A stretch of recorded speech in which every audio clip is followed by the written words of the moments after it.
Respeitar a Lei Geral de Proteção de Dados. Bom, eu sou Sandra Helena Pedroso, contadora, estou vice-presidente do Sindicont Rio e hoje estamos recebendo aqui para bater um papo com o Leônidas Quaresma, que é auditor da Receita Federal, para falar sobre o imposto de renda, a saída definitiva do país. Teremos ainda umas outras lives com ele, também sobre o imposto de renda, porque o imposto de renda não é só em março, abril, porque lá é só o ajuste. Então, resolvemos fazer todos os meses, pelo menos uma live com o Leônidas para falar disso. Queria reforçar para todos que o sindicato fez 104 anos semana passada e para a gente é uma maravilha ter vocês aqui para comemorar esse aniversário juntos. E uma coisa que é muito preciosa para a gente é essa participação do profissional, do contador. E queríamos muito convidar vocês para que participem mais do sindicato, das nossas ações, mandem ideias para a gente. Nossas redes sociais estão franqueadas para vocês, para mandar ideias, dúvidas, algo que não ficou esclarecido em algum lugar, faz. Porque essa diretoria, de 2018 a 2022, ela veio com a ideia de construindo parcerias fortes. E a maior parceria que temos é com o profissional da contabilidade, que é você, contador. Fazemos tudo para você. Então, queremos muito que vocês participem do nosso dia a dia, tá?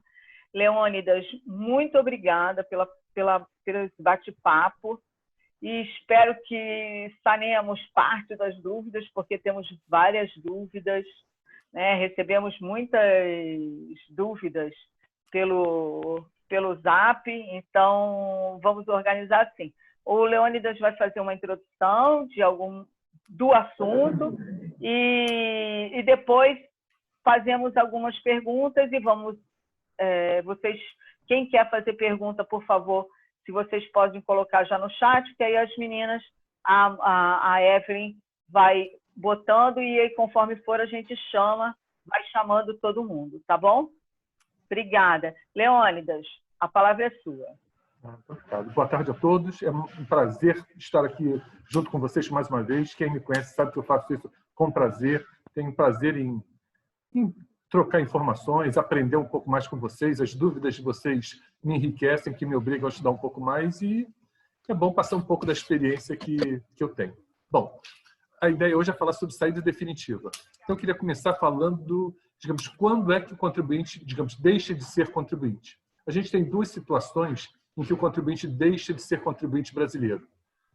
Uma é quando ele, digamos, determina a data da saída dele. Ele já sabe que vai sair do Brasil, vai sair por tempo indeterminado, pretende morar fora.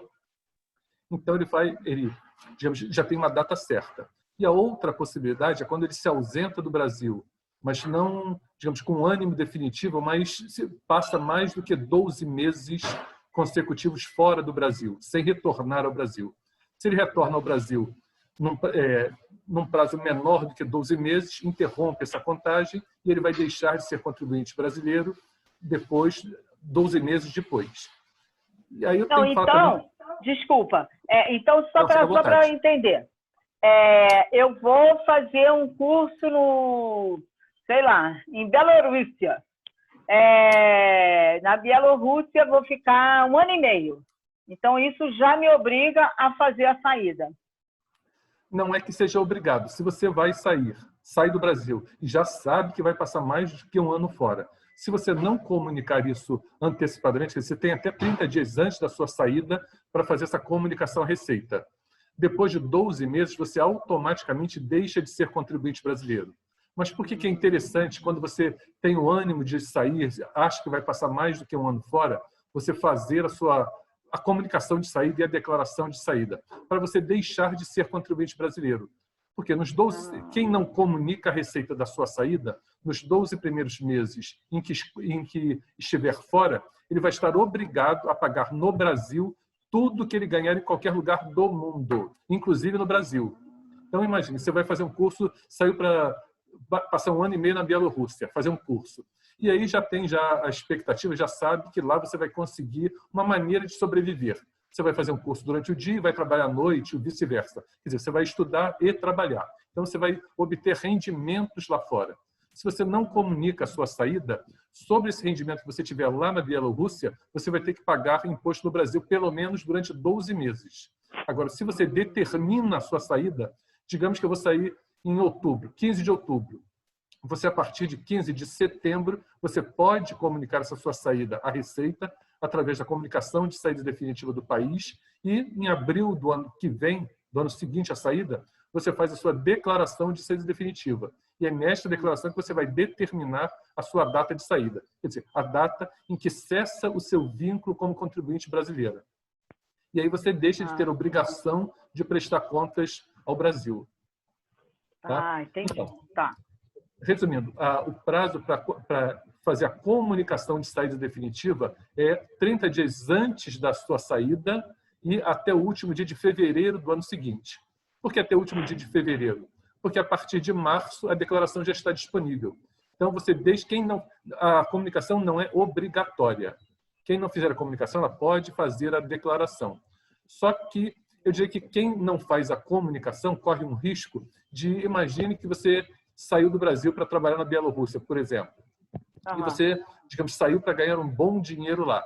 Se você der azar de por alguma razão ser fiscalizada, é difícil, mas é possível. Você ser fiscalizada no ano corrente, digamos, você saiu agora, digamos, você saiu em fevereiro deste ano e agora, por alguma razão, a Receita resolve lhe fiscalizar.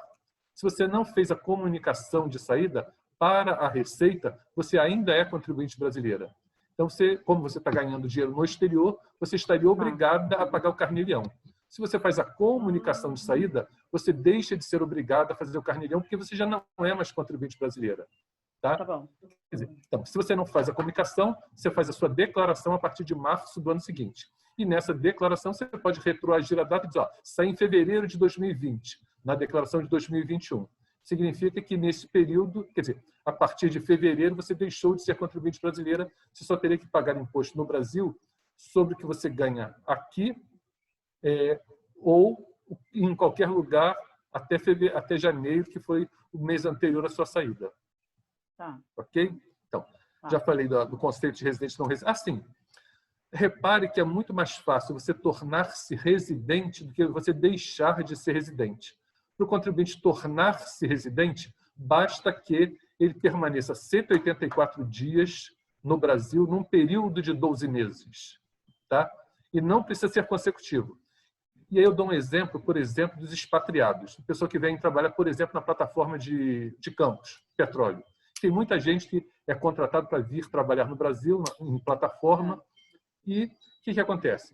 Enquanto ele não completar 184 dias num período de 12 meses, ele não se torna contribuinte brasileiro. Sequer precisaria ter CPF, se ele não tiver alguma outra obrigação. Mas nesse período de 12 meses, se ele passou 184 dias aqui, ele torna-se contribuinte brasileiro, é obrigado a ter CPF e vai ser tributado no Brasil. Então, repare, já que eu falei da plataforma, normalmente o pessoal na plataforma trabalha 15 dias e folga 15. Normalmente é o período esse, trabalha 15 e folga 15. Então, imagine que esse estrangeiro que veio trabalhar na plataforma chegou aqui no dia 1º de janeiro. Ele chegou no dia 1º de janeiro do ano e, na melhor das hipóteses, começou a trabalhar no dia 2. Porque entre a chegada dele, quer dizer, o desembarque no aeroporto e até chegar à plataforma de Campos, demorou pelo menos 24 horas, um dia. Então, ele chegou no dia 1º, começou a trabalhar dia 2, trabalhou até o dia 16. No dia 16, saiu da plataforma. No dia 17, estava pegando um voo para voltar lá para a Bielorrússia, onde é residente. Então, se repara que, digamos, em 30 dias, em 32, em um mês, ele passou mais do que 15 dias. Quer dizer, um dia para chegar, um dia para sair. No mínimo, a cada 30 dias, ele passou pelo menos 17 dias aqui. Isso significa que, num período de 12 meses, ele passou mais do que 184 dias no Brasil. Então, em um ano, quando chegar em dezembro, esse contribuinte necessariamente tornou-se contribuinte brasileiro. Porque no dia que completar 184 dias no Brasil, ainda que sejam intercalados, salteados, ele torna-se contribuinte. Nesse momento, ele passa a ser contribuinte e vai ter que apresentar a declaração de imposto de renda no ano seguinte. Ok? E aí, nesse caso, a fonte pagadora vai passar a pagar ele retendo na fonte. Ok?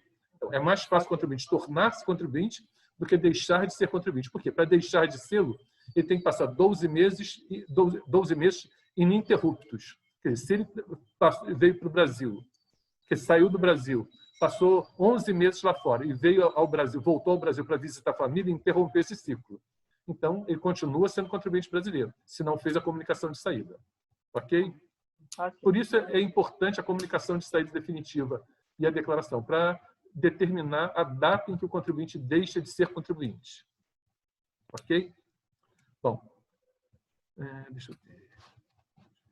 Bom, e aí falo algumas coisinhas aqui salteadas. Um contribuinte que saia do Brasil e, digamos, o contribuinte saiu do Brasil com ânimo definitivo ou não, passou mais do que 12 meses fora, mas manteve aqui uma conta corrente, aplicações financeiras. Ok? O que acontece? Se essa aplicação financeira do contribuinte render mais do que R$40 mil, como rendimento isento ou exclusivo na fonte, porque a aplicação financeira ou é isento ou exclusivo na fonte.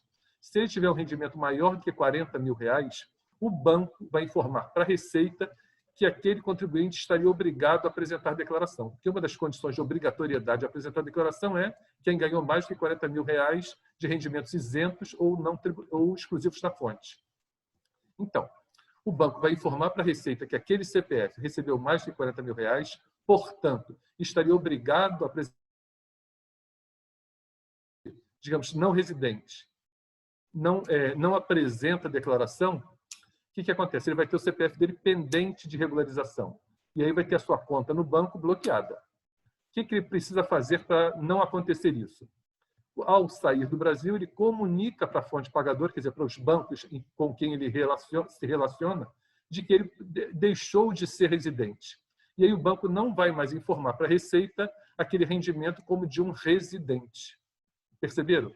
Então, é importante. Quem sai do Brasil com ânimo definitivo, ou quem, ainda que não tenha saído com ânimo definitivo, tenha passado mais de 12 meses fora, comunicar ao banco que é não residente e aí transformar a sua conta de residente para uma conta de não residente. Ok? Tá, mas aí uma coisa que para mim, que eu acho que você podia explicar que para mim não ficou muito claro. Por exemplo, eu fui para lá, o Brasil não mantém acordo de cooperação, porque isso também tem uma outra questão, não? Quando o Brasil mantém acordo de cooperação, não sei, não lembro agora nenhum país assim específico. E aí tem um outro tratamento, não? Se eu for para lá e vou continuar, por exemplo, o caso de Portugal, por exemplo, né? Muitas pessoas foram mudadas para Portugal e continuam recebendo aposentadoria daqui do Brasil para lá, né? Então, Portugal é um dos países que tem acordo de não bitributação. Se você vai para um país que não tem acordo de não bitributação, significa que você vai pagar aqui e vai pagar lá. O que você receber aqui no Brasil, você vai pagar aqui e vai pagar lá sobre o que você recebeu aqui também. Isso quando não tem acordo. Quando há um acordo de não bitributação, o contribuinte ele tem a oportunidade de escolher se ele quer ser tributado aqui ou lá. Ok? Entendi. Então, esses são os países que têm acordo de não bitributação. E tem também aqueles países que tem o que a gente chama de reciprocidade. O que é reciprocidade? É o tratamento que digamos, um brasileiro teria, por exemplo, nos Estados Unidos, é o mesmo tratamento que um americano teria no Brasil. Os Estados Unidos é um dos países que tem acordo de reciprocidade.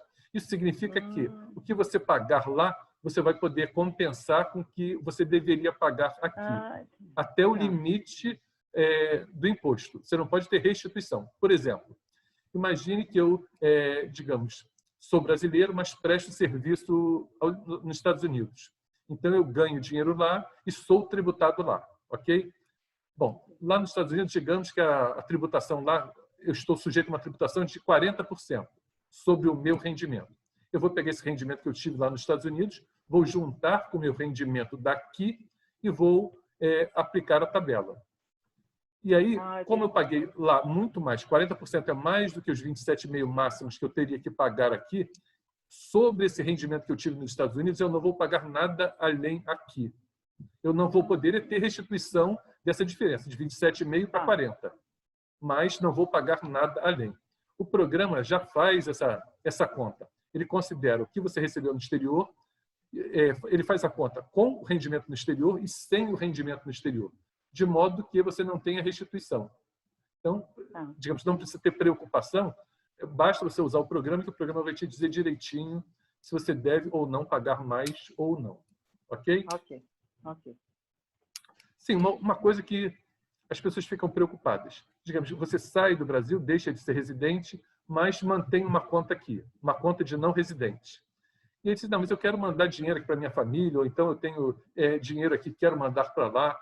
Você pode perfeitamente transferir recursos do Brasil para um outro país qualquer e não pagar nada de imposto de renda. No máximo que você vai pagar é o IOF, Imposto sobre Operações Financeiras, no caso de você mandar esse dinheiro para uma conta sua, para uma mesma conta sua, ok? A presunção da Receita é que, se você manda dinheiro para alguém, quer dizer, para um terceiro, você estaria pagando um serviço. Neste caso, você vai ter que reter o imposto de renda aqui, você vai mandar só o líquido e vai recolher aqui a fonte. Agora, quando você manda para a sua própria conta, você não tem imposto de renda. Tá? Então, por exemplo, imagine que eu pretenda morar em Portugal e aí abrir uma conta lá em Portugal. E quero vi que a aplicação financeira lá está boa, eu pego meu dinheiro e mando daqui para lá. Se eu mando meu dinheiro daqui para Portugal para uma conta minha, eu não pago nada de imposto de renda. Só vou pagar as taxas administrativas do banco e o IOF. Agora, se eu não abro uma conta lá, eu tenho uma tia minha que já mora lá, eu resolvo mandar o dinheiro para minha tia, para que ela junte lá, faça uma aplicação para, quem sabe, no futuro eu comprar um imóvel lá. Neste caso, eu vou ter que pagar imposto de renda sobre essa remessa. É como se eu estivesse pagando um serviço a ela. Ok? Tá. Bom, deixa eu ver. Assim, uma coisa interessante, quer dizer, a gente está falando de saída definitiva, mas eu diria que tem tudo a ver a entrada definitiva também. Quer dizer, da mesma maneira que o contribuinte deixa de ser contribuinte, o contribuinte torna-se contribuinte, como aquele caso que eu falei dos expatriados.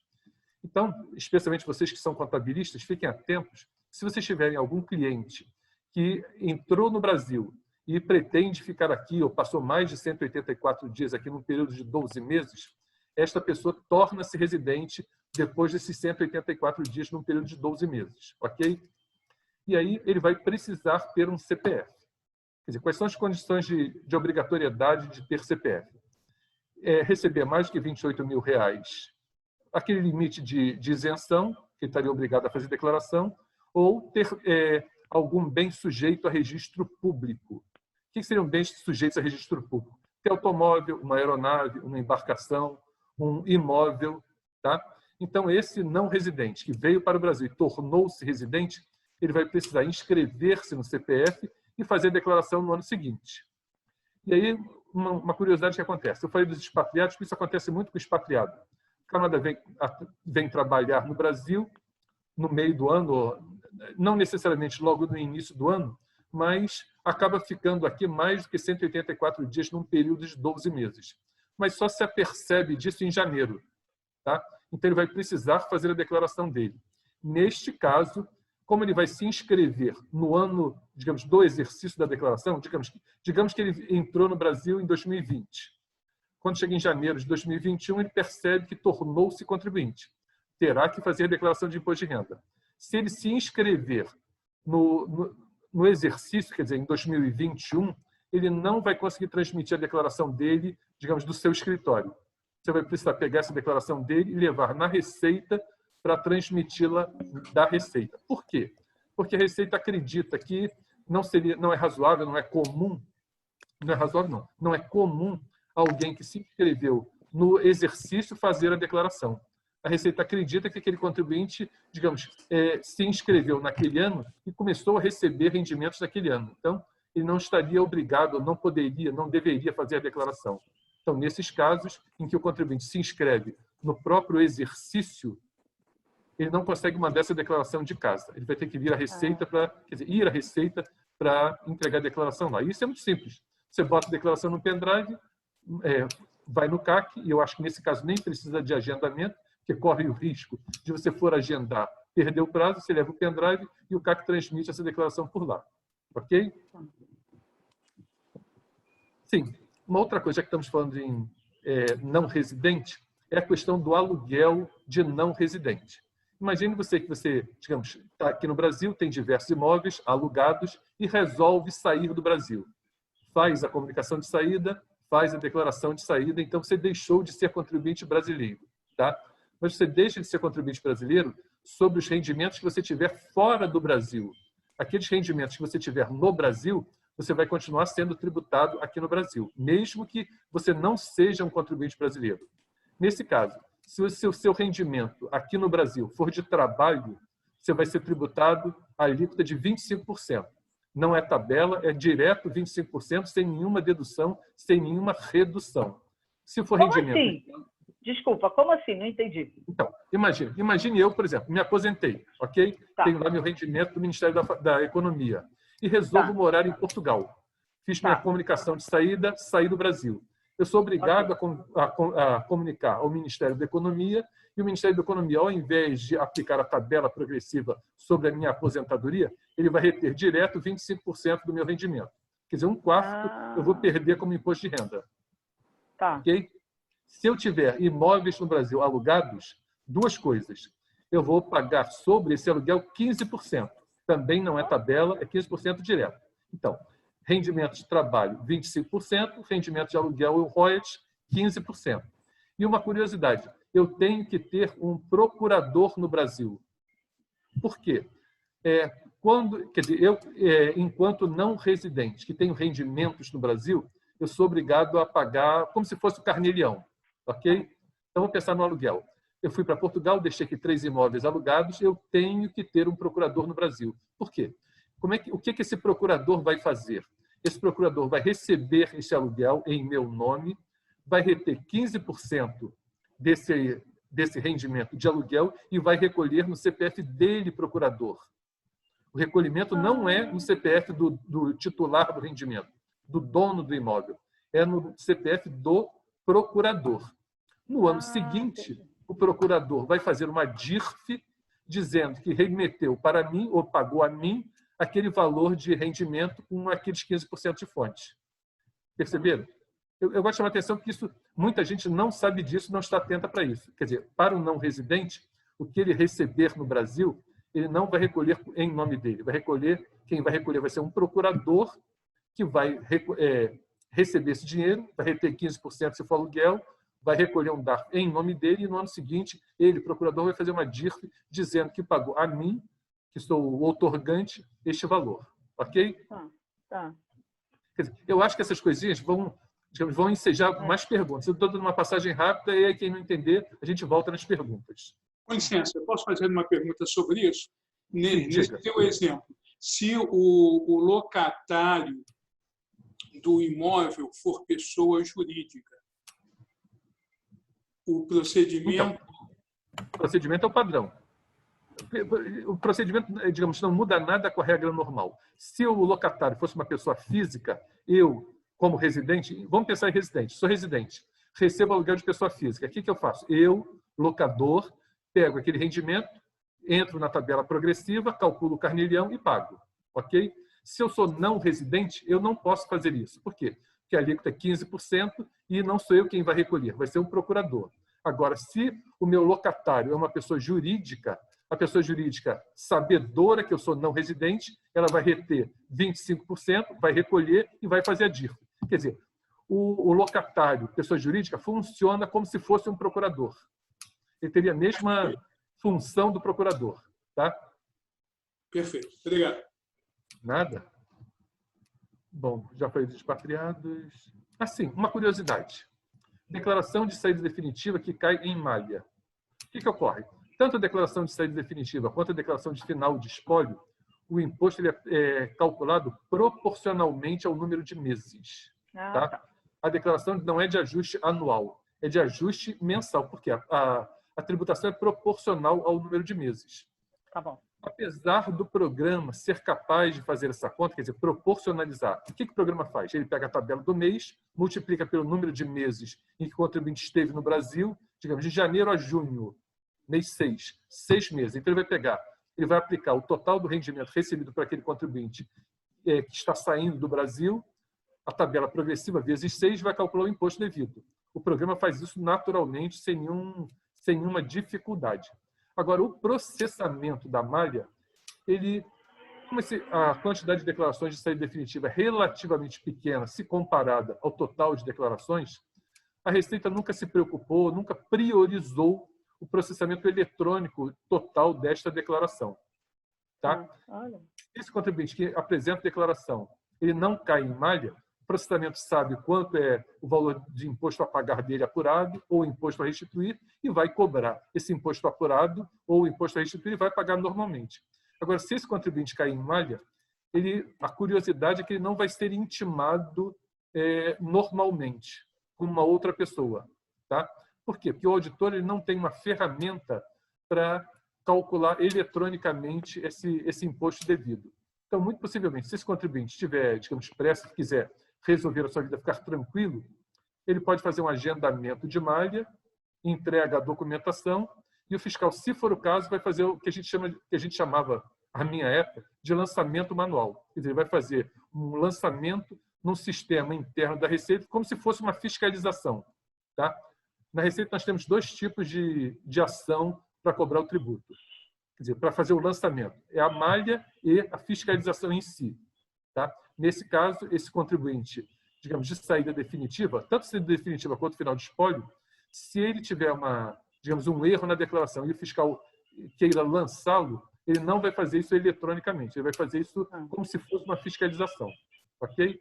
Ok. Então digamos, para quem entregou a declaração, tanto de saída definitiva quanto final de espólio, se a pessoa está ansiosa, o inventariante está ansioso, ou o procurador do contribuinte que está ausente tiver pressa em resolver, eu aconselharia ele fazer um agendamento, um DDA, um dossiê digital de atendimento, junto à documentação, e se estiver correto, o fiscal vai liberar a declaração. Se não estiver, 2 possibilidades. O fiscal ou vai lançar, digamos, manualmente, ou vai orientar o contribuinte para que retifique essa declaração, se ele não tiver sido intimado.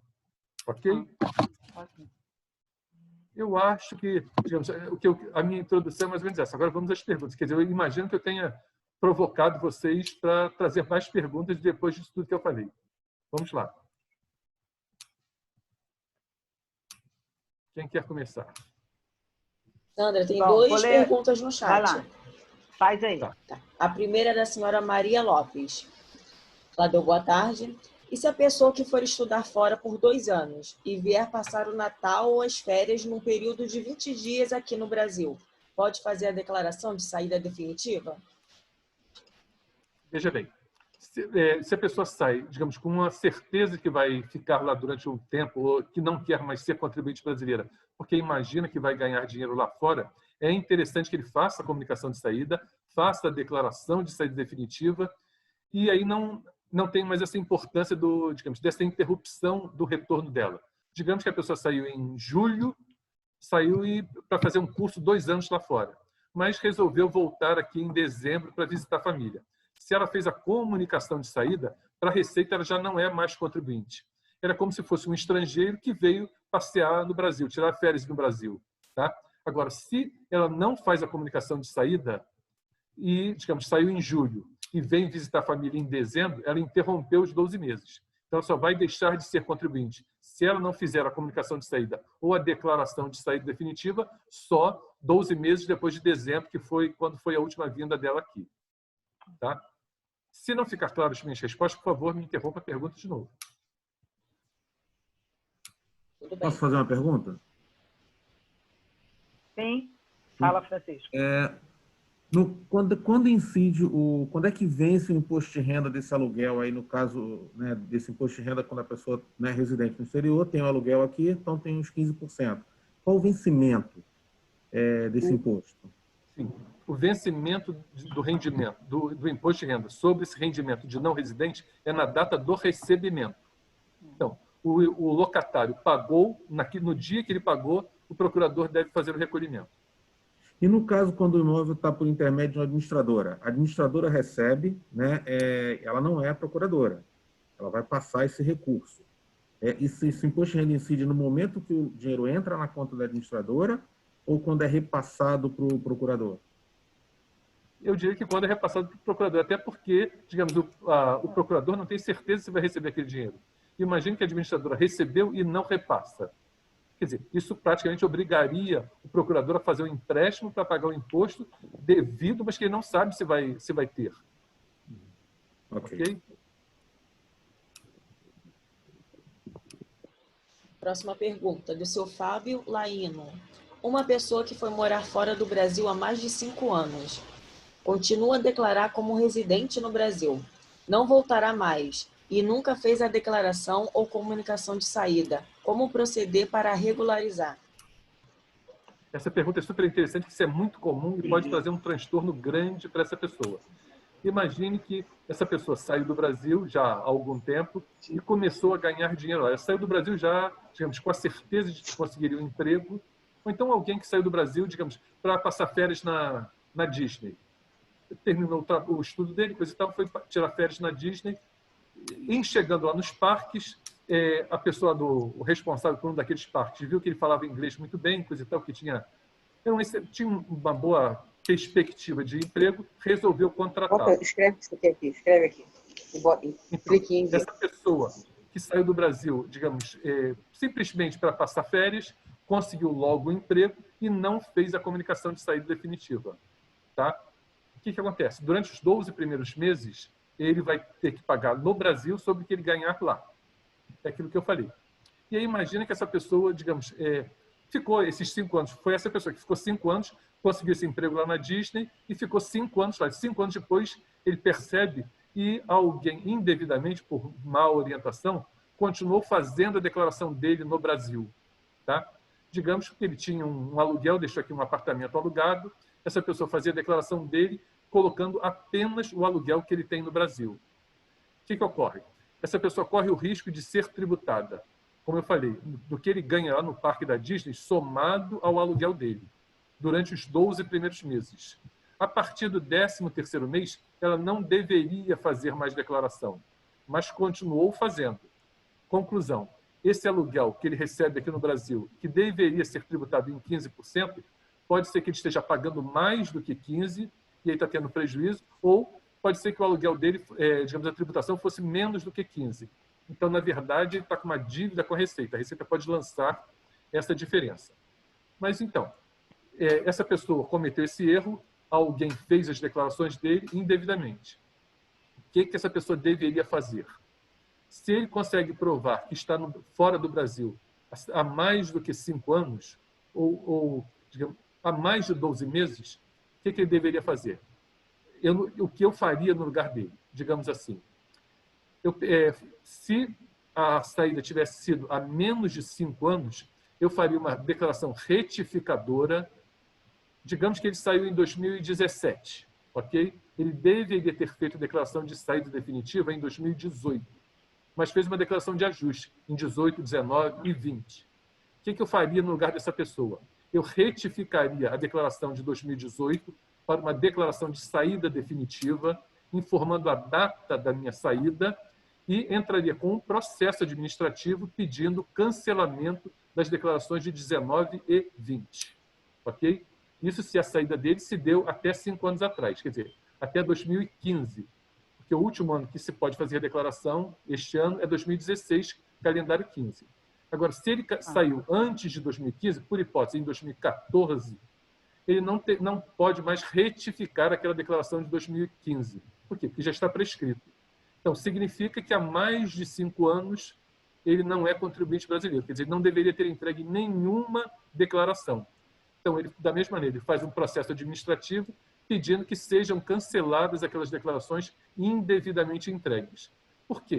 Porque, senão, como ele está entregando declaração de ajuste, quer dizer, declaração de contribuinte brasileiro, a Receita pode entender que ele está sonegando o rendimento dele no exterior e cobrar dele, somado ao rendimento no Brasil, o rendimento do exterior. Ok? Então, se possível, faz a retificadora de ajuste para a saída definitiva.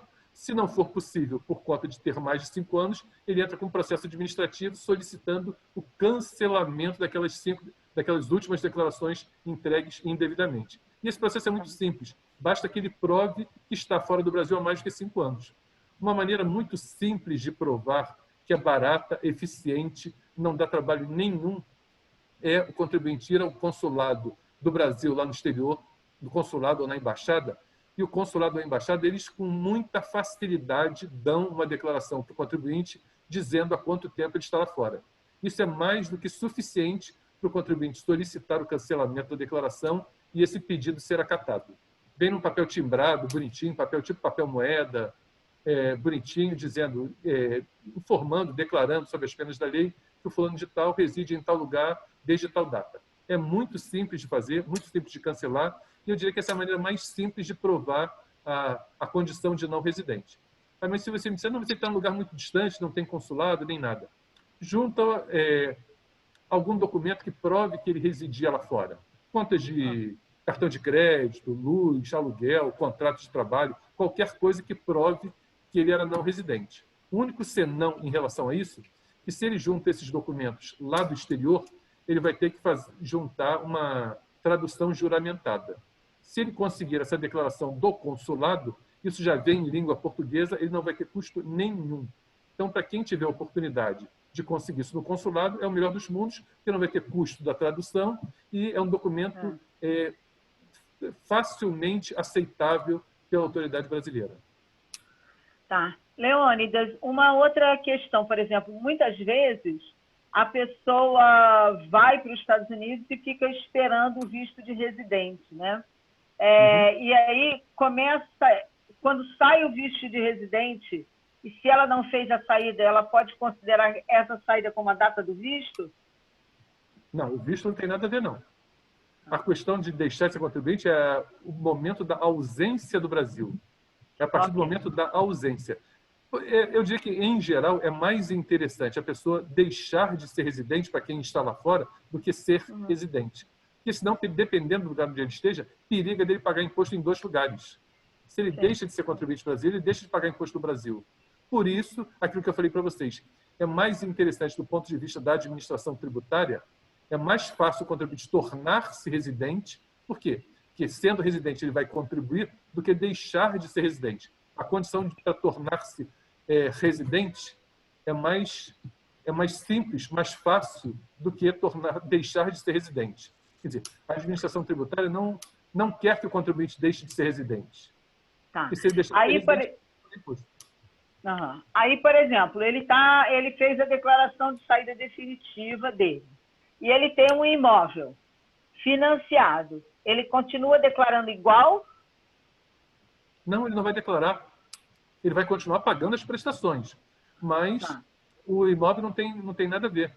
Quer dizer, se ele precisar pagar essa prestação, é aquilo que eu digo, ele transforma essa conta dele numa conta de não residente e o dinheiro que ele ganhar lá fora, ele transfere sem custo nenhum, sem imposto de renda para esta conta no Brasil para pagar a prestação. E aí foi bom você tocar nesse assunto, que eu lembrei de uma coisa. A importância da declaração de entrada no Brasil. A gente fala muito da declaração de saída definitiva, mas tem a declaração de entrada. Imagine que... Como assim? Imagine que a pessoa, digamos, é um brasileiro. Vamos tomar o exemplo de brasileiro, que é mais interessante. O brasileiro saiu do Brasil 10 anos atrás. Fez a comunicação de saída dele do Brasil e foi trabalhar no exterior. Foi trabalhar na Microsoft, lá no Google. Ok? Trabalhou 10 anos lá, ganhou muito dinheiro, porque ele era um camarada super bem conceituado, ganhou muito, então saiu do Brasil e saiu liso. Ele terminou a faculdade, fez lá um curso de computação, saiu daqui liso, não tinha bem nenhum. Foi para os Estados Unidos, trabalhar no Google, ganhou muito dinheiro lá. Comprou imóveis lá, comprou imóveis no Brasil, fez a farra, ganhou muito dinheiro. Quando ele retorna ao Brasil, é muito importante que ele relacione todos os bens que ele teve, que ele adquiriu nesse tempo. Quer dizer, tudo que ele trouxer é interessante, é mandatório que ele coloque na declaração de entrada para o Brasil. Por quê? Significa que ele não vai ter que prestar contas no Brasil de tudo que ele recebeu enquanto esteve fora. O problema dele vai ser onde ele esteve. Se ele esteve nos Estados Unidos e sonegou, enriqueceu, mas sonegou, o Brasil não tem nada a ver com isso. O máximo que pode acontecer é, num intercâmbio de informações, o Brasil dizer para a Receita Federal Americana, ó, Tem aqui o João, que voltou aqui dos Estados Unidos, e ele trouxe aqui 5 milhões de dólares. Ele tributou, digamos, é lícito esse dinheiro que ele ganhou aí, e os Estados Unidos vão procurar saber se aqueles 5 milhões que ele trouxe é lícito ou não, quer dizer, se ele pagou imposto lá ou não. Mas o Brasil não vai se interessar pelo passado dele. Interessa para o Brasil a partir do momento que ele entra no Brasil. Tá? Eu vejo que muita gente, digamos, nesta situação, entra no Brasil e esquece de colocar os bens que tinha. E aí, de repente, a pessoa saiu daqui 10 anos atrás, saiu liso que nem um coco, voltou 10 anos depois rico. E, por alguma razão, esquece de colocar isso na declaração. O dia que ele vier a lembrar, ele vai ter uma variação patrimonial descoberta muito grande. Ou se a Receita pegar e descobrir, vem cá, estou vendo que você tem uma conta lá no Citibank americano com 2 milhões de dólares. E aqui no Brasil você nunca apresentou essa conta, não mostrou que, digamos, a origem dessa conta. Ele, no mínimo, vai ter um trabalho danado para provar que ganhou esse dinheiro enquanto esteve lá fora, enquanto era não residente. Ok? E aí, mas vamos aproveitar essa pergunta, essa sua ideia, para falar coisa. Então, tá. Ele foi lá para o Google, ele pegou parte do dinheiro, comprou imóveis aqui. Mas ele decidiu que ele não vai voltar para o Brasil, mas ele tem os imóveis aqui. Aí ele vende os imóveis aqui para levar o dinheiro para lá. Como é que isso faria? Sim, então, para alguém que tem bens no Brasil, para alguém que apura ganho de capital no Brasil, não sendo residente, essa pessoa não tem os benefícios que o brasileiro tem. Por hipótese, digamos que ele tenha comprado esse imóvel em 1968, saiu do Brasil em 2000. E aí, digamos, na condição de não residente, ele resolve vender este bem. Se fosse eu a vender esse bem adquirido em 68, eu não pagaria nada de ganho de capital. Por quê? Porque entre 68 e 88, 5% de redução, não pagaria nada. Ele, como na condição de não residente, ele não tem direito a essa redução. Ele vai pagar 15% sobre o valor da venda, sobre o lucro. O custo de aquisição é o valor da venda menos o custo de aquisição. Ok? Tá. Ele não tem o direito, por exemplo, de aplicar o fruto da venda na compra de outro imóvel. A diferença é essa. Tá. E o pagamento do imposto, né? Sim, ele vai pagar o imposto aqui no Brasil. Vai pegar do lucro que ele obtiver, 15% ele vai pagar de imposto. Tanto é que, se você reparar no programa Ganho de Capital, ele pergunta qual o período em que você esteve residente ou não. Tá? Como default, está lá, entre 1º de janeiro e 31 de dezembro, como residente. Se você, no período da venda, você diz que não esteve no Brasil, o programa já direciona para desconsiderar essas reduções. E aí calcula direto 15%. Assim, um outro detalhezinho. Lembram, em 2016, se eu não me engano, que teve aquela repatriação, quer dizer, aquela regularização de capitais no exterior, a DERCAT, aquele programa de regularização de capitais. Então, se essa pessoa, digamos que esteve fora do país, ou um estrangeiro que veio para o Brasil, se ele conseguir provar, ele veio para o Brasil, esqueceu de declarar os bens que ele tinha no exterior. Tá? Ele adquiriu esses bens na condição de não residente, mas esqueceu de colocá-los na sua declaração. E agora se toca que ele deveria fazer constar esses bens. Tá? Se ele conseguir provar que ele adquiriu esses bens na condição de não residente, ele pode retificar as declarações, incluindo esses bens. Se ele não conseguir provar que adquiriu na condição de não residente, ele continua cometendo um crime. Tá? Por quê? É ter bens no exterior não declarados no Brasil. E esse crime prescreve com 16 anos. Ainda que ele se livre desse bem no exterior, ele vai ficar 16 anos, digamos, com a espada na cabeça, imaginando que pode ser preso por crime contra a ordem tributária. Tá. Tem outras perguntas aí no chat que a Evelyn vai ler. A pergunta da Elismar Santos. O imposto retido na fonte no Brasil sobre os aluguéis recebidos pode ser compensado no exterior? Se o país tiver acordo de não bitributação ou de reciprocidade, sim. Quer dizer, imagine que ele está nos Estados Unidos. Aí também tem que ver, eu não sei exatamente como é que funciona a legislação dos Estados Unidos. O Brasil, ele tributa a renda universal. Quer dizer, se você é contribuinte brasileiro, não importa onde você ganhou o seu dinheiro, você vai pagar imposto de renda aqui no Brasil sobre este dinheiro. Existem países que só tributam a renda territorial que você ganha dentro do país, se esse país se o país onde a pessoa estiver for como o Brasil, que tributa a renda universal, quer dizer, em qualquer lugar que você venha a ganhar dinheiro, você vai pagar imposto de renda, você vai calcular esse imposto. Lá na Bielorrússia, por exemplo, digamos que a Bielorrússia seja como o Brasil e tributa a renda universal. Esse rendimento de aluguel que você tem no Brasil, você vai calcular o imposto aqui, vai pagar o imposto aqui, vai colocar na sua declaração lá que teve esse rendimento e vai compensar, se a Bielorrússia tiver um acordo de reciprocidade, você vai conseguir compensar lá o imposto que você pagou aqui. Quer dizer, se lá a alíquota for maior, você vai pagar a diferença. Se a alíquota for menor, você certamente não vai ter restituição, mas também não vai ter que pagar lá sobre o rendimento que tiver aqui no Brasil.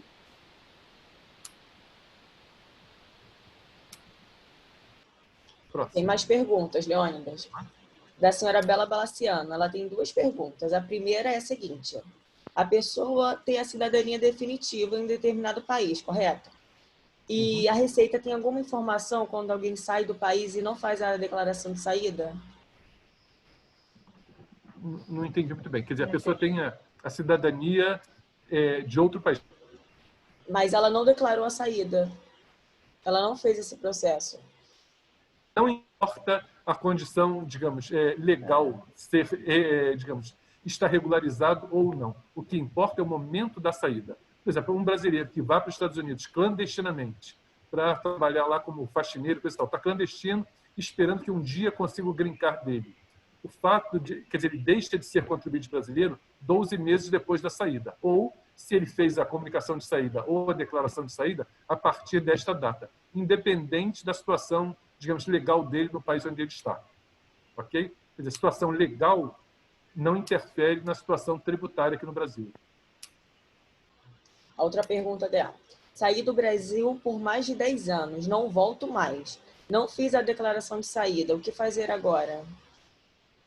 Se essa pessoa, digamos, não tem interesses no Brasil, saiu do Brasil há mais de 12 meses, não tem rendimentos aqui, não tem rendimento aqui, nem aluguel, ou salário, aposentadoria, nem aplicação financeira, nada a fazer. Depois de 12 meses, ele deixou de ser contribuinte brasileiro, nada a fazer. Não vai ter problema nenhum com o CPF dele continua existindo da mesma maneira, não vai ser cancelado, nem nada. Não existe mais cancelamento de CPF por entrega de declaração de saída definitiva ou final de espólio. Até uns anos atrás, quando o contribuinte entregava uma declaração de saída definitiva ou de final de espólio, o CPF dele ficava cancelado. Hoje em dia não existe mais essa figura do CPF cancelado por estes motivos. Hoje em dia o CPF só é cancelado ou de ofício, quando existe alguma fraude ou uma duplicidade de inscrição, mas o fato de estar morto ou deixar de ser, digamos, estar fora do Brasil há mais de 12 meses, não, digamos, não compromete o CPF. O CPF dele vai continuar regular de qualquer maneira. Uma outra situação. Uma pessoa ficou 20 anos fora do Brasil na época. Ela fez a declaração de saída definitiva, mas agora ela precisa voltar para o Brasil. O que fazer? Então, quando ela voltar, é como se ela estivesse nascendo para o Brasil, sob o aspecto tributário. É isso que eu falei. É importante que essa pessoa, ao retornar ao Brasil, informe na declaração, quando ela entrar no Brasil, no ano seguinte, ela é obrigada a fazer a declaração. Esteja ela, digamos, numa daquelas condições de obrigatoriedade ou não. E nesta declaração de entrada no Brasil, ela vai colocar todos os bens que ela adquiriu no tempo em que esteve fora. É muito importante a pessoa colocar todos esses bens, ok? E um detalhe, quer dizer, quem se ausenta do Brasil faz uma declaração de saída definitiva, certamente essa pessoa tem muito mais facilidade ao retornar ao Brasil por conta da mudança. Se você passa mais do que 12 meses fora do Brasil, você tem o direito de trazer os seus bens adquiridos no exterior para o Brasil sem pagar imposto de importação. Aí você traz seu fogão, sua geladeira, você não traz carro, nem arma. Mas se você traz sua geladeira, seus móveis, colchão, tudo que você tiver lá, você consegue trazer sem pagar imposto nenhum. Basta você, digamos, apresentar, fazer um pequeno processo na alfândega, onde você der entrada, para trazer esses bens. Se vier junto com você ou se vier, digamos, separado. Mas, digamos, essa declaração de saída definitiva é interessante até por isso, para você provar que você está fora do Brasil há mais de um ano e goza do benefício de trazer a mudança sem ter que pagar imposto de importação. E por que você falou que não pode carro? Porque eu não sei se mudou. Até bem pouco tempo atrás, carro não era possível. Eu sei que hoje em dia você pode importar carro por sua conta. Antigamente, quer dizer, os carros que a gente tem importados aqui, normalmente, são empresas que importam, normalmente concessionários que importam e vendem aqui.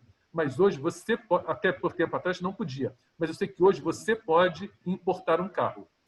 Só que as pessoas costumam não importar, digamos, por conta própria, primeiro porque precisaram fazer adaptações nesse carro. A gasolina é um pouco diferente, a suspensão é diferente, então a pessoa vai precisar, por conta dela, fazer adaptações. Ao passo que as concessionárias, quando elas trazem esse automóvel importado, elas já trazem com toda a tecnologia para adaptá-lo às condições brasileiras. E, com certeza, quer dizer, uma das vantagens disso é que você traz um carro muito mais barato. Você traria, sei lá, uma Mercedes, talvez por uns 15, 20 mil reais, o equivalente a 15, 20 mil reais. Mesmo pagando imposto de importação, o carro sai muito mais barato.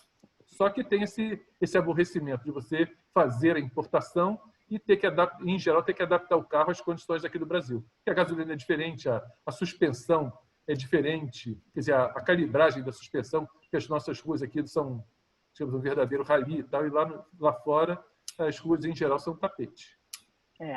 Uma outra coisa, sobre a remessa, por exemplo, se você tem algum valor que você recebe aqui e você fez a saída definitiva e você vai receber esse dinheiro lá, essa remessa tem pagamento só de IOF ou tem algum imposto a mais? Independente de você estar fora ou não, quer dizer, por exemplo, se eu quisesse abrir uma conta em Portugal e transferir boa parte do meu rendimento para Portugal, se eu tivesse uma conta minha em Portugal, eu transferiria sem pagar nada de imposto de renda. Tá? Só pagaria o IOF e a taxa que o banco vai me cobrar. Se eu pagar para uma terceira pessoa, a presunção da receita é que eu estou pagando um serviço. E aí, no caso, eu teria que entrar na tabela progressiva, calcular o imposto e remeter o líquido e recolher o imposto aqui, como se eu estivesse pagando. É mais ou menos a mesma coisa quando você contrata um serviço no Brasil. Se você contrata um serviço no Brasil, ao pagar essa pessoa, você é obrigado a reter na fonte. Na remessa para o exterior é a mesma coisa se você estiver remetendo para um terceiro. Se você remete para você mesmo, não. A única, digamos, hipótese diferente disso é quando você remete valores para manutenção de dependente. Isso é uma outra pergunta também que estava aqui no chat. Então, vamos adiantar. Se você tem um dependente seu que você mandou para lá para fazer um intercâmbio, você vai precisar sustentar esse dependente.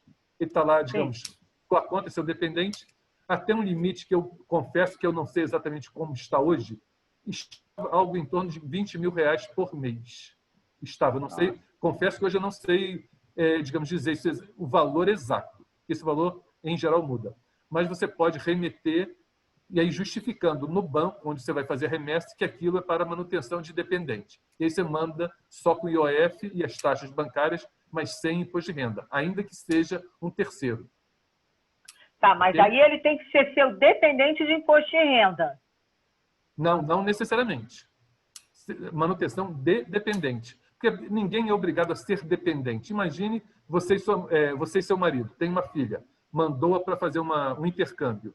Digamos, à época, na declaração, essa filha é dependente sua e é o seu marido que está mandando o dinheiro para ela. Ela não é dependente dele para efeitos de imposto de renda, mas é dependente legal dele. Civilmente ela é dependente, mas para efeitos de imposto de renda não é. Tá bom. Tá. É porque Pode até ter o caso dessa dependente que vai fazer um intercâmbio lá, ela por alguma razão ter rendimentos no Brasil. Então, digamos, ela não quer fazer a saída definitiva, porque ela vai passar lá, apesar de saber que vai passar 2 anos lá fazendo intercâmbio, ela já tem certeza que ela vai voltar aqui no final do ano para passar as festas de final de ano aqui. Então, digamos que ela herdou dos avós imóveis, e então ela tem rendimento, faz a declaração dela separadamente, mas ela é dependente daquela pessoa. O rendimento dela não é suficiente para mantê-la no exterior. Então, os pais remetem dinheiro para ela. Então, apesar dela fazer a declaração no Brasil e receber dinheiro dos pais, essa remessa é isenta. Até, se eu não me engano, algo em torno de R$20.000. Se alguém tiver, digamos, interesse, é fácil pesquisar isso. Tem mais perguntas, Evelyn? Tem sim, Sandra. Da Ana Maria da Silva. Meu cliente foi para a Austrália em janeiro de 2018. Ele tem um MEI e continua pagando os impostos e feito a declaração do MEI. E como não tem outra renda, não tem feito o imposto de renda. Ele também não fez a declaração de saída definitiva do país. Em outubro de 2018, conseguiu um emprego em sua área na Austrália e declara e paga o imposto de renda na Austrália. Desde janeiro de 2019, conseguiu passar na prova da universidade e ganhou uma bolsa de 100%. Hoje, além da bolsa, faz uns bicos no seu trabalho anterior na Austrália e continua fazendo sua declaração de imposto de renda e pagando o imposto. Como regularizar essa situação? Bom, então, desculpa, eu não percebi no início quando é que ele saiu. Se ele saiu há mais de 12 meses. Se ele saiu há mais de 12 meses e não retornou ao Brasil, a partir do 13º mês ele deixou de ser contribuinte brasileiro. Então, não deveria fazer declaração. Tá? Bom, se ele faz... E aí, nesse caso, eu aconselharia ele a fazer uma retificadora no 12º mês. Quando completou os 12 meses fora, já que ele não tinha feito declaração, e se fazer uma retificadora dizendo a data em que ele saiu e pedir o cancelamento das declarações seguintes indevidamente entregues. Por quê? Se ele continua fazendo declaração, mesmo que tivesse feito a declaração de saída definitiva, imagine que ele fez uma declaração de saída definitiva de 2017, em 2017. Só que, digamos, para a Receita significa que ele voltou ao Brasil. A declaração de saída definitiva não quer dizer que o contribuinte deixou de ser contribuinte brasileiro ad eterno. Ele vai deixar de ser contribuinte brasileiro até o momento em que ele fizer uma declaração de entrada no país. Então, se ele ainda que ele faça uma declaração de saída definitiva, se depois dessa declaração de saída definitiva ele faz uma declaração de ajuste, ele está dizendo para a Receita que ele voltou ao Brasil. E aí ele teria que pagar aqui sobre tudo que ele ganhar em qualquer lugar do mundo. Então, nesse caso, eu o aconselharia a rever essa questão dele, ver quando é que ele saiu do Brasil, ou ele, se tiver tempo ainda, ele pode determinar a data de saída, e aí, se for, ele retifica essa declaração e deixa de ter a obrigação de pagar sobre o que ele ganhou lá na Austrália, onde ele estiver, aqui no Brasil, e entra com processo pedindo cancelamento dessas declarações. Acho que pode ser uma melhor solução, né? Sim, sim.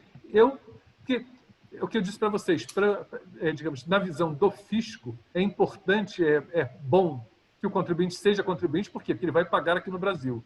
Mas na visão do contribuinte, aí, digamos, nesse momento eu tenho que pensar no contribuinte, é interessante que ele não seja contribuinte para ele não pagar duas vezes, para não pagar lá e cá. Até porque ele tem esse direito. Não, aqui o que eu estou falando não é nada de, digamos, de irregular, nada de ilícito. É legal. Ele tem o direito de deixar de ser contribuinte brasileiro para não pagar aqui sobre o que ele ganha fora. Ele vai pagar aqui sobre o que ele ganhar aqui. E nesse caso do MEI, é impossível de ser um MEI, digamos, sendo não residente. Eu não sei por que ele, digamos, por que ele continua com esse MEI. Eu daria baixa no MEI. Tá bom. Até porque vocês sabem muito bem que, digamos, não pode ser administrador um não residente. Para ser administrador de uma empresa, tem que ser residente no Brasil. Quer dizer, o MEI ele é seu próprio administrador. Então, está irregular essa condição dele de MEI como não residente. Próximo, Evelyn. Mais uma pergunta, da senhora Maria Lopes. Acordo de não bitributação é diferente de acordo de reciprocidade entre os países? Sim, sim. O que acontece? O acordo de não bitributação é uma coisa, digamos, em geral complicada, porque cada acordo é um acordo. Esse acordo ele é discutido entre os poderes, digamos, entre o executivo, digamos assim, o poder executivo dos dois países, e é submetido ao Congresso Nacional. O Congresso precisa aprovar esse acordo. O acordo, digamos, tem força de lei, tá? Ele, em determinadas situações, ele até se sobrepõe às leis ordinárias, no caso do Brasil. Então, dependendo da negociação do Brasil com o outro país, cada acordo diz uma coisa. É impressionante, mas não tem um padrão. Então, no acordo pode ficar definido que o contribuinte pagará, digamos... Quer ver, uma coisa curiosa, por exemplo, o acordo do Brasil com o Japão, digamos, um brasileiro que trabalha numa companhia japonesa e ganhe nessa companhia japonesa, ainda que ele seja contribuinte brasileiro, ele vai pagar imposto só no Japão. Ele não vai pagar imposto sobre esse rendimento dele como funcionário de uma empresa de aviação no Brasil. Quer dizer, então, cada acordo tem suas peculiaridades. Se você tem algum cliente que está num país ou recebe rendimento de um país que tem acordo de não bitributação, é bom que você leia direitinho esse acordo, porque cada um é diferente do outro. Tá? Em geral, os acordos de não bitributação prevêem que você pagará apenas num país e não no outro. Quer dizer, você opta em qual dos dois países você vai pagar. Deixa eu tentar, digamos, clarear um pouco mais. Imagine que, por exemplo, um artista brasileiro vai fazer shows em Portugal. E ele chega em Portugal e diz, eu sou brasileiro, sou contribuinte brasileiro, e aí, digamos, antes de receber esse dinheiro lá, ele vai ao CAC e pede o que a gente chama de atestado da autoridade fiscal brasileira, que prova que ele é contribuinte brasileiro e tem regularmente entregue suas declarações no Brasil. Quer dizer, ele tributa os seus rendimentos no Brasil. Se esse país tem acordo de não bitributação, ele apresenta isso lá, digamos, em Portugal, e os milhares de euros que ele ganhar em Portugal, ele não vai pagar nada lá em Portugal. Ele vai trazer tudo para pagar aqui. Até porque, digamos, a tributação em Portugal é muito maior. Então, ele traz para cá, vai pagar só 27,5, ao invés de 35 ou 40 que ele pagaria lá em Portugal. E aí vocês vão me perguntar, mas qual é o interesse disso? Qual é a vantagem desse atestado da autoridade fiscal brasileira? É que, na eventualidade de um interesse bilateral, Portugal pode perguntar ao Brasil que isso fica arquivado aqui no Brasil, esse atestado. Então, digamos que o Joaquim da Silva foi fazer um show lá em Portugal, ganhou 50 mil euros. E disse lá em Portugal que não quereria pagar sobre esses 50 mil euros lá, porque pagaria aqui. Então, Portugal abriu mão desse imposto porque a pessoa disse que pagaria aqui. Passado um tempo, Portugal pergunta ao fisco brasileiro, vem cá, o João, que recebeu 50 mil euros aqui, ele tributou esses 50 mil aí? E a Receita vai lá na declaração dele e vai verificar se ele ofereceu a tributação o equivalente àqueles 50 mil euros. Se não ofereceu, o que acontece? Portugal vai cobrar dele o imposto sobre 50 mil euros. Então, esse atestado da autoridade fiscal brasileira serve basicamente para isso, para intercâmbio de informações. Tá? Então, isso é o acordo de não bitributação. O acordo de reciprocidade é quando um país dá o mesmo tratamento a um brasileiro que o Brasil daria a esse estrangeiro. Digamos, se um americano vem ganhar dinheiro aqui no Brasil, o tratamento que o Brasil der a esse americano, que é americano, não é contribuinte brasileiro, o que ele ganhar aqui, se for tratado da mesma maneira que um brasileiro ganhando lá, a gente diz que é um acordo de reciprocidade. Ok? O que significa isso? Significa que o que ele pagar lá, ele vai poder compensar aqui. Da mesma maneira que o americano, o que ele pagar aqui, ele vai poder compensar lá. Tá? Então, o acordo de reciprocidade ele é mais simples, porque é simplesmente isso. É poder aproveitar num lugar o que foi pago no outro. Agora, acordo de não bitributação depende do que disser o acordo. E não é, eu diria que não é nada simples. Tem acordos que têm exceções que você não imagina. Essa do Japão, por exemplo, que eu lembro, é estranhíssima. Quer dizer, alguém que trabalha numa companhia japonesa só vai pagar lá. E pode ser que no acordo diga que, digamos, um japonês que trabalha numa companhia brasileira, se o acordo prever isso, pode dizer que ele não vai pagar no Brasil.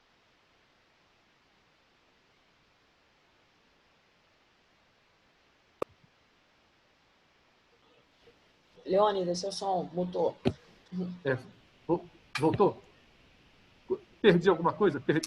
Alguém perdeu um pedaço que eu falei? Não. Perdemos um finalzinho. Deixa eu tentar lembrar o que eu falei no finalzinho. Onde eu estava? Eu não lembro. Assim, o que eu falei no finalzinho foi o seguinte. Dependendo do acordo, como o acordo é uma coisa muito excepcional, pode ser que, para uma mesma situação, seja tratado de uma maneira num país e de uma maneira diferente no outro país. Na reciprocidade, não. Existe aquela exigência de tratamento igual. Agora, no acordo, depende do que ficou acordado entre os governos.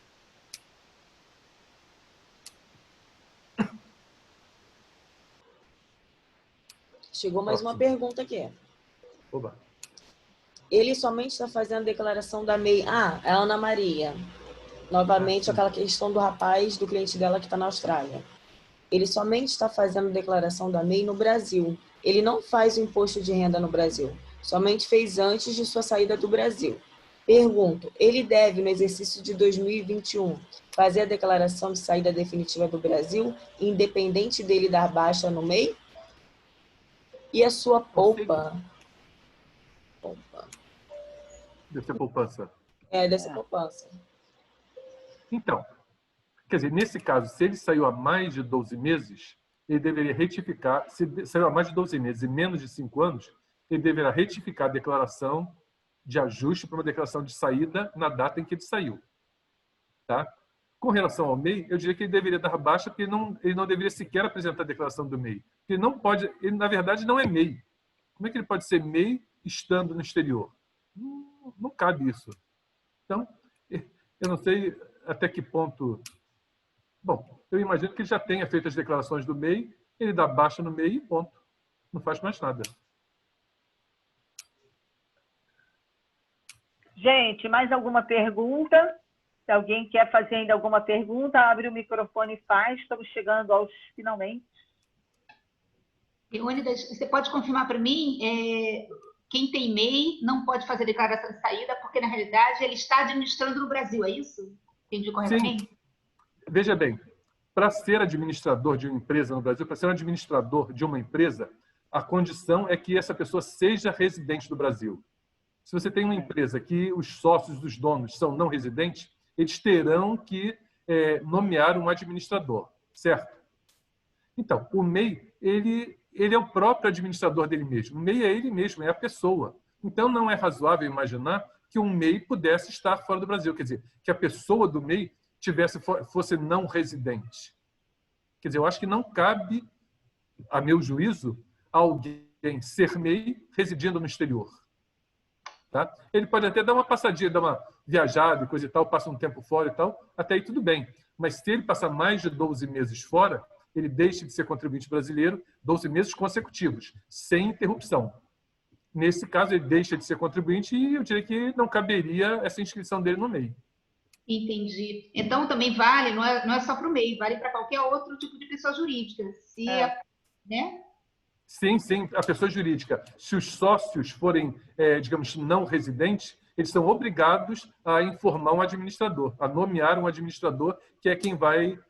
Imagina, alguém que seja administrador de uma empresa não residente, se a Receita precisar, digamos, cobrar alguma coisa dele, cobrar no sentido amplo, pedir alguma explicação, etc, etc. Como fazê-lo? Tem que ser um residente. Mais ou menos esse mesmo raciocínio serve para aquele locador não residente. Se a Receita precisar, digamos, perguntar alguma coisa a ele, cobrar alguma explicação do rendimento que ele tem como locador, não tem como a Receita se comunicar com o não residente. Por isso, a necessidade de ele ter um procurador. Obrigada. Ficou claro, sim, agora. Obrigada. Ah, que bom. Mais alguma pergunta? Tem sim, do seu Fábio Laino. Ele está sem o microfone. Voltando à questão da saída do Brasil por mais de 5 anos. A pessoa tendo somente uma conta corrente e um empréstimo no Brasil. Não recebe salários, rendimentos, etc. Fora do Brasil desde quando saiu. Casou em outro país e vive como DNA de casa, por exemplo. Só ficou mantendo a conta no Brasil e pagando o empréstimo. Então, a rigor, o contribuinte que deixa de ser contribuinte brasileiro tem a obrigação de informar isso para as instituições bancárias, instituições financeiras, para que elas... Porque o que acontece? O Banco Central, ele se interessa muito, quer dizer, se interessa muito mais, ele tem muito mais cuidado com as contas de não residente do que com as contas de residente. Por razões mais ou menos óbvias. que um residente ele consegue encontrar essa pessoa com facilidade, ele consegue, digamos, rastrear a vida dela, a movimentação dessa pessoa. Um não residente é mais difícil. Então, por isso os bancos costumam cobrar uma taxa muito maior de manutenção de conta de um não residente. Se você tem uma conta no Brasil, sai do Brasil e informa ao banco que você está saindo do Brasil, muito provavelmente, o que se vê na prática? É errado, mas o que se vê na prática? Você está saindo do Brasil, quer fazer a coisa perfeita, você chega para o seu gerente da conta e diz, estou saindo do Brasil mês que vem. O que eu faço com a minha conta? Como você tem uma boa conta, é um bom cliente, você vai dizer, não faça nada não. Pode, tranquilo, que eu continuo administrando sua conta. O fato é esse. Por quê? Porque o gerente não quer perder aquele cliente. Porque se o gerente agisse corretamente, ele diz, você vai ter que transformar sua conta em uma conta de não residente.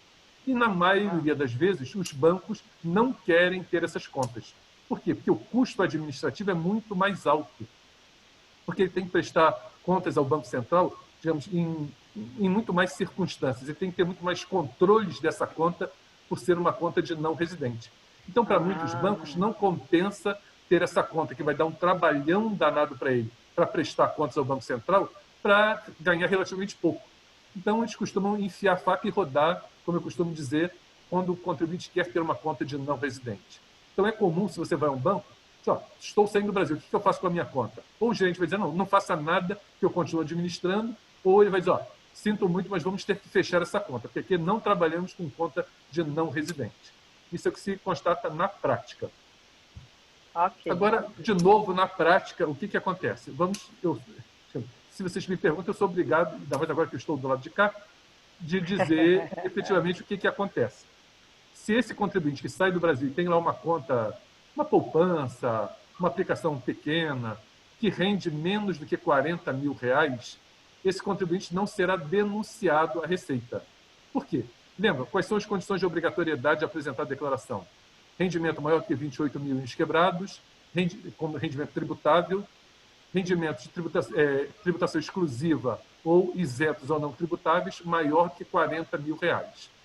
Vejam bem, para você ter um rendimento maior do que R$40 mil de tributação exclusiva ou isento, você tem que ter muito dinheiro no banco. Hein?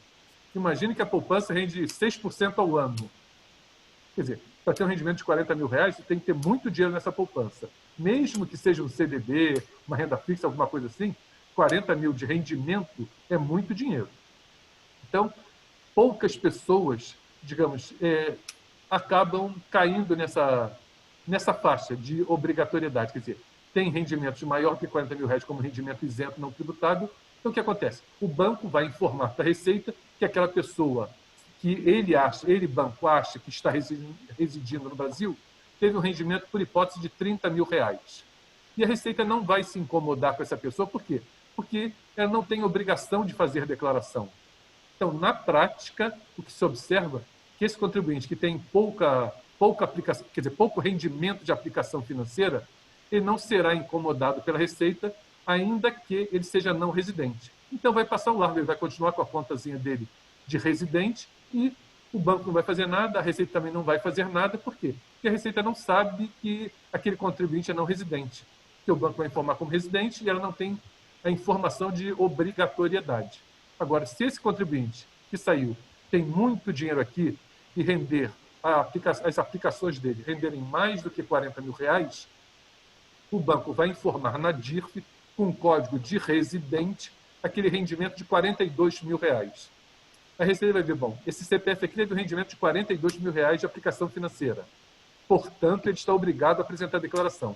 Apresentou a declaração? Não apresentou. Então, vou tornar esse CPF pendente de regularização. E aí ele vai ter esse CPF bloqueado, quer dizer, pendente de regularização, o banco vai bloquear a conta dele. E aí é o erro principal. Nesse caso, esse contribuinte, por falta de orientação, o que ele faz? Alguém diz para ele, é que você não apresentou a declaração, faça a declaração. E esse contribuinte que já está fora do Brasil, ganhando dinheiro lá fora, etc., etc., faz a declaração de entrada no Brasil, como se fosse residente, para a Receita, ainda que ele tivesse feito lá no passado uma declaração de saída definitiva, esse contribuinte está dizendo para a Receita que ele tornou-se residente. E aí a Receita vai cobrar dele tudo que ele ganhar em qualquer lugar do mundo. Ok? Ok. Aqui. Tem mais 2 perguntas. Manda. O seu Desculpa, Leone, Carlos.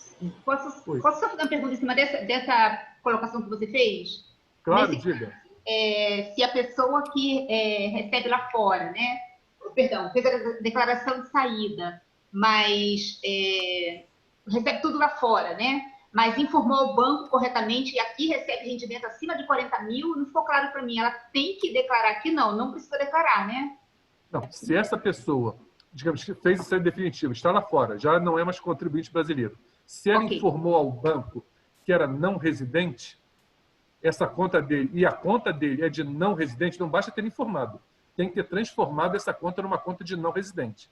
Se ele transformou essa conta numa conta de não residente, ele não tem que fazer nada. Por quê? Porque quando o banco informar através da DIRF esse rendimento de 50 mil reais, por exemplo, que ele teve, esse rendimento não vai sensibilizar a Receita no sentido de exigir dele declaração. Por quê? Porque o código daquele rendimento é um código de não residente. Agora, Entendi. se ele informou o banco e o banco não deu bola, porque o gerente não queria perder aquele cliente, e o banco informar para aquele CPF um rendimento com o código de residente, a Receita vai cobrar dele uma declaração.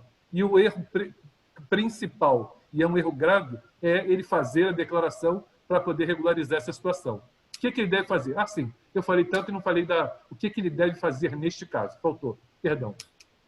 Neste caso, ele deve formalizar um processo administrativo. Bom, primeira providência, ele fazer uma declaração formal dizendo para o banco que ele é não residente. Ele coloca lá, eu, João da Silva, venho informar ao banco tal que estou não residente no Brasil desde tal data.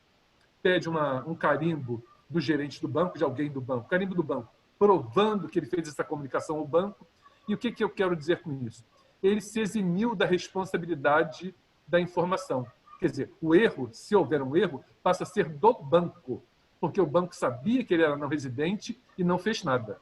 Ele pega essa declaração, essa informação que ele fez ao banco, formaliza um processo administrativo e diz, ó, Receita, eu peço a vocês que regularizem o meu CPF, porque eu já fiz a minha parte. Eu já informei para o banco que eu era não residente. Ele que está errado, informando como residente. A Receita vai regularizar o CPF e vai ir atrás do banco, se for o caso. Ok, ficou claro. Obrigada. Bom, vamos encerrar. Gente, super boa tarde. Vou ler algumas mensagens aqui que deixaram. A Bela agradecendo a palestra, a Maria Salete, a Aldelina, a Dinoar, mas tem mais uma pessoa que falou aqui. Dalva? A Dinoar, a Dalva. Muito obrigada a todos por terem participado. É muito bom para a gente, enquanto Sindiconte, essa troca de intercâmbio com você profissional e contamos muito com a sua participação. Tá? Leônidas, super obrigada. Teremos agora, acho que só no final do mês de... Outubro. No final do mês de outubro é que teremos outra, né? Porque esse mês a gente tinha programado no dia 6, mas você teve um probleminha, né?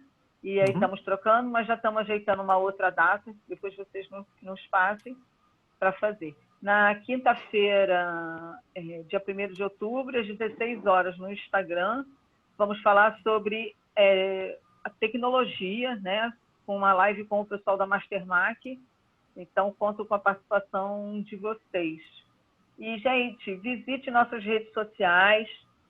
Temos publicado bastante coisas. Vamos encaminhar para vocês também o link do nosso WhatsApp, que estamos fazendo ações exclusivas para quem está no nosso grupo do Zap. Tá bom? Leônidas, obrigada. A palavra é sua. Eu queria agradecer a vocês do Sindiconte por essa oportunidade, por esse convite. Faço isso com o maior prazer, com carinho, com amor. Eu gosto de fazer isso. O que eu digo, quem me conhece sabe que eu faço isso com prazer. Então, me convidem quantas vezes quiserem. Estou sempre à disposição. Algumas pessoas até sabem um telefone que eu tenho do plantão fiscal. Não vou dar agora, porque isso vai para o YouTube, senão eu vou ficar enlouquecido. Mas quem precisar de ajuda pode contar comigo. eu estou pronto a ajudar. Eu acho isso interessante, especialmente nesse momento de pandemia. A gente precisa, de alguma maneira, ser solidário com os outros. Sim. Eu diria que não só na pandemia. Eu acho que a pandemia veio, digamos, tornar isso essa necessidade maior. Mas a gente tem que ser solidário com as pessoas e transferir conhecimento é tudo de bom. Eu agradeço a vocês muito pelo carinho, pela audiência e por me obrigar a estar sempre atualizado. Obrigado, pessoal. Obrigado mesmo. Que bom. Conte com a gente. Muito obrigada. Obrigada a todos e todas. E sigam-nos nas redes sociais. E, gente, venha participar do Sindponte Rio, tá bom? Obrigada. Boa tarde a todos. Um abraço grande para todos.